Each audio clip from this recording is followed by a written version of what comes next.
सैया रहबा की जब तू बताए जब फोटुआ घिंचाए जाना। सैया रहबा की जब तू बताए जब फोटुआ घिंचाए जाना।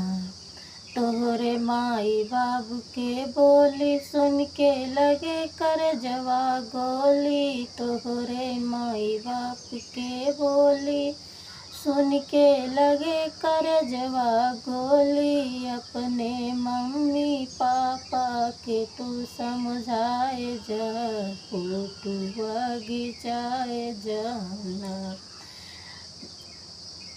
सैया रहबा की जब तू बताए जब फोटुआ घिंचाए जाना।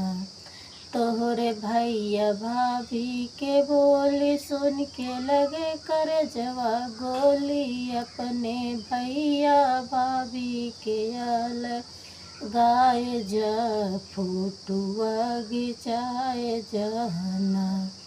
तोहरे दीदी के बोली सुन के लगे कर जवा गोली। अपने बहिनी के ससुरे पठाए जा फोटुआ घिंचाए जाना।